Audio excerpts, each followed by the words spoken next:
Eventually, all the religions of the world will have to reconsider their beliefs and positions regarding God in light of the greater community. Chapter 13. God of the Greater Community. You must ask yourself, what about God? Where does God stand in this larger panorama of life? And how is the reality of God different from how God is conceived of here on earth? God of the greater community is the God of all who live in the greater community, not just the God of humanity, this one tiny race in just one small, beautiful world, a world that is like a grain of sand on a beach that extends as far as the eye can see. God is the God of other beings, countless races of beings, very different from you in appearance, in awareness, in attitude, and even in the nature of their intelligence. It is their God, too. What God has created in them and in you is the power and the presence of knowledge. That is what makes you united with all intelligent life in the universe. But God has also created the evolution that has created your unique physical vehicles, your body and your intellect. God has set into motion the forces that have established these as well. This is a very different perspective than thinking that God is the God of one people, one race, or one world. This is like a God of one tribe, and this must be a very small God. If you can imagine God of the entire greater community, the author of life everywhere, then you have to reconsider your ideas about God. Eventually, all the religions of the world will have to reconsider their beliefs and positions regarding God in light of the greater community. This is one of the reasons that religions do not deal with this subject or have been very reluctant regarding it, for it will prove that their assumptions are incomplete or in many cases incorrect. This will require a complete revision of their beliefs and ideology. To think of God as preoccupied with human beings, that God is a plan of salvation just for human beings, without including the rest of the universe, must be extremely incomplete. Here your ideas and notions of salvation may prove to be utterly incorrect. If God is the author of all these other races, then where does humanity stand? People imagine a God based upon their own sense of identity, a God in their image, either a God that has a physical presence of a human being, or at least a God that thinks along human lines, a God that has human values, human reason, human aspiration, human judgment, a God like you, only much, much more powerful. Yet if God is the God of all these others, then how can one say that God thinks the way people think, that God has the values that people value, or that God operates according to principles that people consider to be essential? Here your whole notion of God becomes challenged and must be deeply reconsidered. In earlier times, and even in the minds of many people today, there is only God, humanity, in the world, as if the rest of the universe were just scenery for this great drama happening here on earth, and that everything's about humanity and God in this world, about heaven and hell for humanity in this world. But in the greater community, none of this can be sustained. Where does humanity stand in relation to other nations, other civilizations, in the estimation of God? Is humanity still important in the universe? Or is humanity just one of the countless races that have emerged through the process of evolution in a vast and seemingly impersonal universe? God of the greater community cannot be preoccupied with one race alone. God of the universe cannot manage the affairs or the events of one race alone. To presume that God is governing events in the world is to think of humanity living in isolation. God is too intelligent to have to manage all your affairs and events. That is why the process of evolution has been set in motion. That is why the laws of nature were set in motion. That is why the entire process of life and the physical reality, as you are now learning to discern it, has been set into motion, so that God does not have to manage everything. The events of your life are either the outcome of the intentions of you or someone else, or simply random motions. God is like the great attraction calling everyone to return. God has placed knowledge within all sentient life, which provides a unique plan of fulfillment and redemption for each specific race according to their nature and circumstance. There is a plan of salvation for every race, and each is slightly different even though the great attraction to God is the same. The plan of salvation must be beyond human estimation if it is to have such a universal application. Said in the simplest manner, it is that the separated are reclaimed through knowledge, and knowledge leads them to fulfill their lives through contribution to others and to the resolution of conflict. You see, this is a very simple definition, but what does it really mean? How is it really portrayed? How can this be experienced in life? It is completely translatable, of course, from one person to another, from one nation to another, and from one world to another. But it requires a very deep well of experience to really understand what this means. You cannot stand at the surface and know what is occurring at the depth. Your God is the God of the greater community, the God of not only the physical universe, but universes and other dimensions. Even here, all of this physical manifestation is but one part of creation. How could anyone's theories or philosophies account for this? Surely an attempt to illustrate what heaven would be like would appear to be extremely childish, even comical, given the scope of God's creation. And what would a heavenly state be like for sentient beings for other worlds? If they all returned to the same reality, what kind of reality would that be? It would not be a human reality unless you think the universe is populated by human beings or beings that are human-like. And that is surely not the case. So what would a heavenly state be like if it was not based upon human values, human images, and human aspirations? This is why the reality of the greater community will require all the Earth's religions to reevaluate their position and to greatly modify their ideologies. You are moving into a much larger context. In a larger context, the meaning of things change and expand, and many of your former ideas prove to be greatly inadequate. Yet to say that God is unknowable is only true in terms of your ability to create concepts to conceive of God or to give God an image. But God's will is knowable in your life, and that is the meaning of knowledge within you. God's creation in its entirety is not knowable, but your connection to it is. Here again is the difference between the meaning of the essence and the manifestation of the form. If God can be worshipped in trillions of different ways, and they are all appropriate, how can you say on earth that your path to God is the only way? Since God has initiated all the world's great religions, how can any of them proclaim preeminence over the others, proclaiming that they are the one true path to God? Even within your world this becomes untenable, extreme, and arrogant. The God of the greater community requires a deep resonance, and this resonance happens at the level of knowledge. Resonance is not the same as understanding, intellectual understanding. It is more of a deeper experience of affinity, of relationship, of being related. No one's intellect in the world and no one's intellect even in the greater community can encompass the meaning of this, but the experience is available and is there. There are some people in scientific circles who can only accept God as being in nature itself. But nature is a manifestation of form, not essence. And in the greater community it has been discovered that there are two overlapping realities in life. The manifestations of nature, the evolution of worlds, the evolution of life, which seem random and chaotic without specific design or focus, overlaid by the harmonizing power of the unseen force of the universe. This stimulates and directs a deeper knowledge that resides within all sentient life. This is uniform. This has intelligent design. This is focused and has purpose and direction. In these two overlapping realities, to say that only one is God is incomplete. If you only say that the world of spirit is God, then what about the physical universe? Some religions refer to it only as an illusion, something that is impermanent, that is passing, and that once you gain a higher level of consciousness, you do not need to exist in this physical reality. It is like a great phantom that is sustained by all who believe in it and participate in it.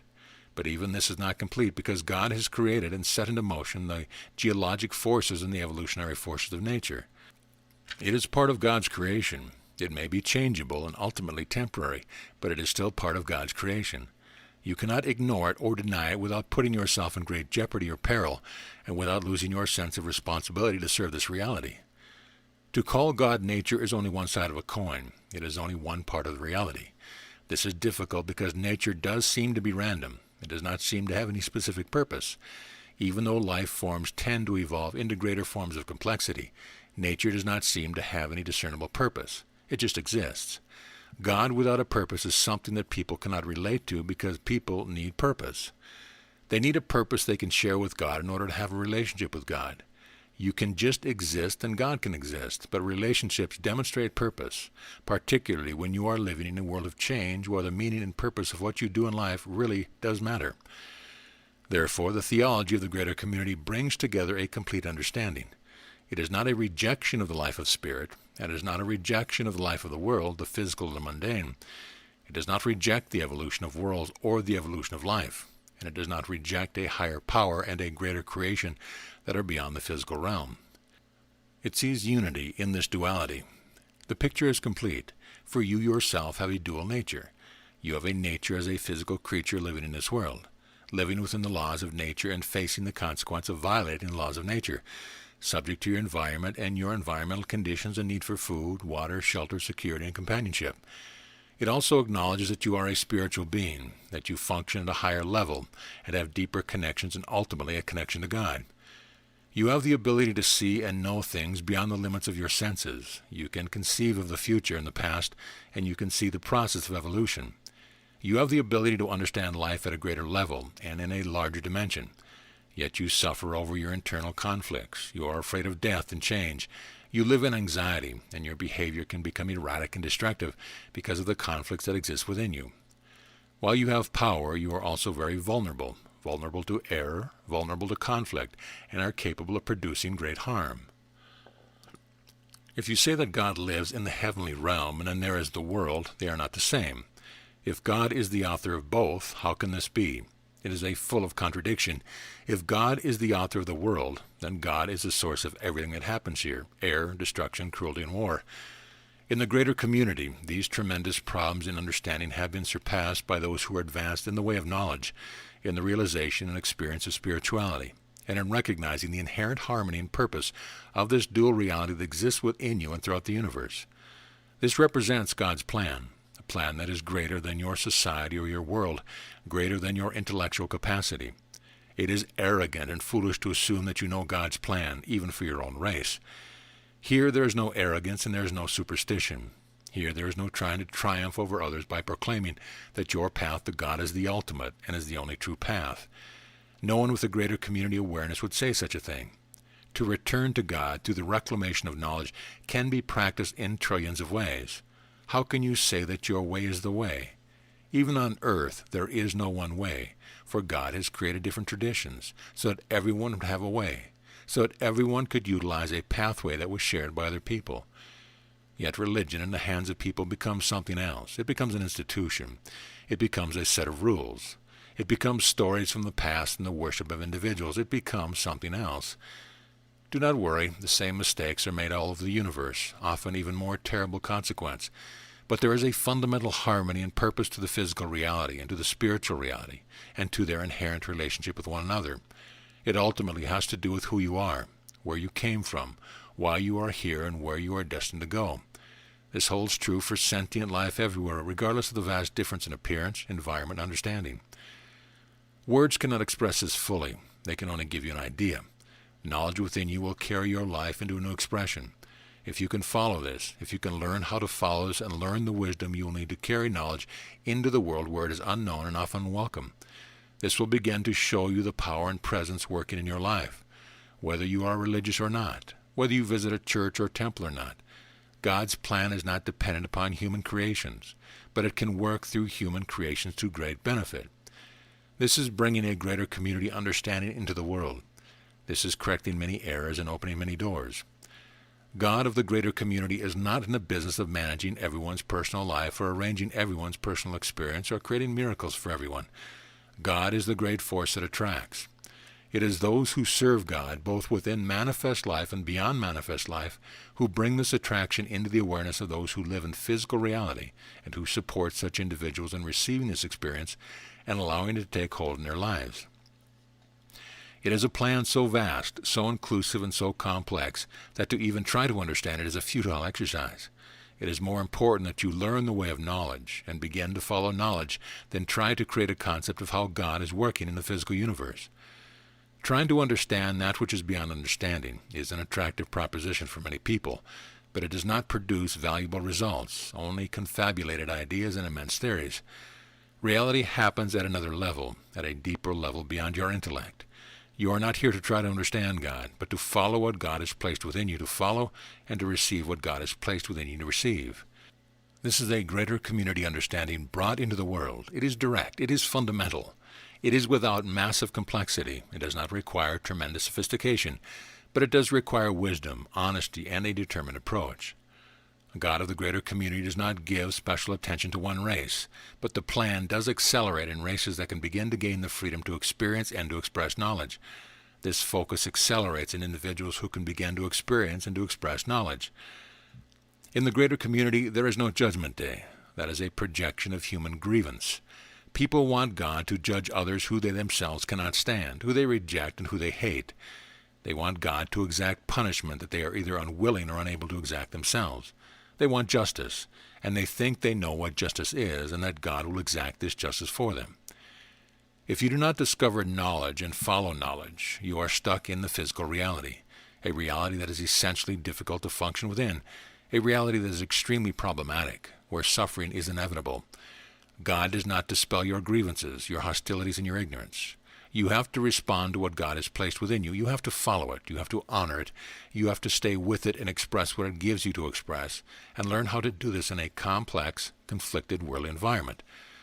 There is no creation story. There is no final culmination to all experience that you can conceive of. So what then is religion without a creation story, without a final culminating experience, and without a judgment day? Clearly, if religion is to be of service to its people, it must have a deeper foundation. It cannot be a story or a threat.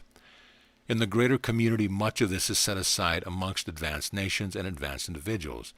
No matter what traditions they have come out of, no matter what patterns of thinking they use, ultimately they come to the realization that there is a deeper intelligence within them that they must respond to, that they must discern from other powers around them and even within them, and that they must follow this and express what it gives them to express. This is the essence of spirituality. This is the essence of spiritual practice. This is the absolute core. This is the pearl. Humanity has not yet developed the self-confidence to practice this on any significant scale, but the opportunity is still there. It is founded on the individual. The wisdom necessary to approach this knowledge, to experience it, to discern it, and to express it, something that humanity has gained. But now there is wisdom from the greater community being brought into the world as part of a new message for humanity. This wisdom is very important, or you will misconstrue what is being presented here. You will make serious errors, and you will not find what you are looking for. Thinking that you are following a deeper knowledge, you will make critical mistakes. The wisdom is important. Much wisdom has been created, established, and learned in the greater community, in civilizations far older than your own.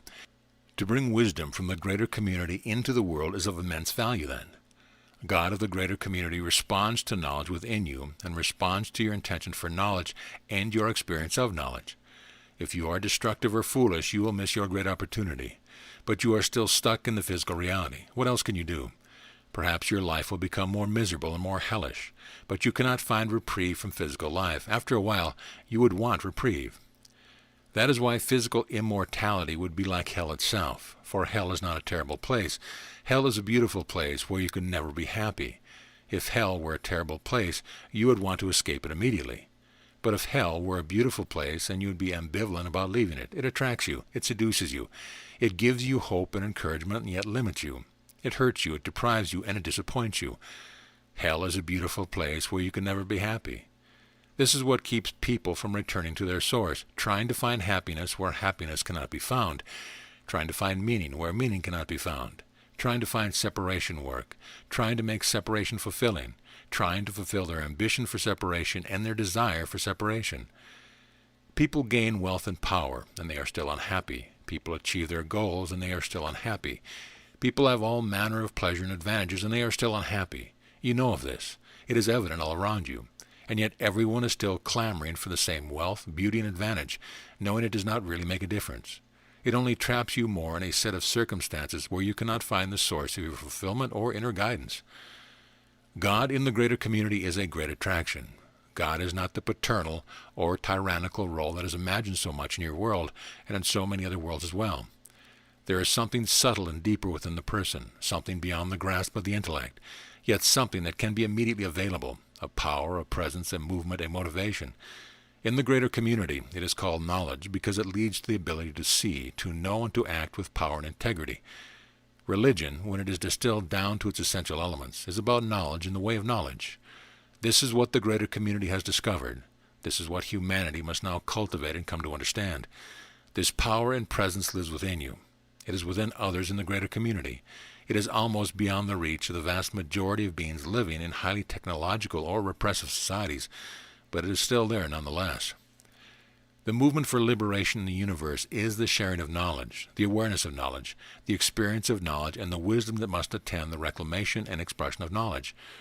This is the great liberation movement in the universe that is going on everywhere, supported by advanced individuals and free nations, assisted by the unseen powers in the universe, and ultimately directed and focused by the will, the power, and the attraction of God. You can experience this without ever having a belief in God, without even thinking about God. Eventually you will think about God because knowledge will stimulate this awareness. Yet you do not have to have a belief in God or belong to a religion or begin to focus on the reality of the power and purpose of knowledge. There are many societies in the universe where there are no religions, so religion cannot be a prerequisite. If religion is really focused upon knowledge, it is extremely important in creating a pathway, but there are many worlds where religion does not exist beyond the worship of the state and the leadership of the state. The meaning for this in the humanity is immense. What will end war? It is adaptation to your circumstance, and it is the way of knowledge. What will prepare you for the greater community? It is your adaptation to your circumstances, which are now changing, and it is the way of knowledge. What will give you strength, clarity, and the assurance of freedom in the universe? It is human unity, self-sufficiency, discretion, and knowledge. That is why your focus on these things must not simply be out of voyeuristic curiosity, but out of a deeper need within yourself. For you are connected to the greater community, and that is why you are reading and studying these teachings. This is not an idle curiosity. It represents a deep connection and a fundamental need.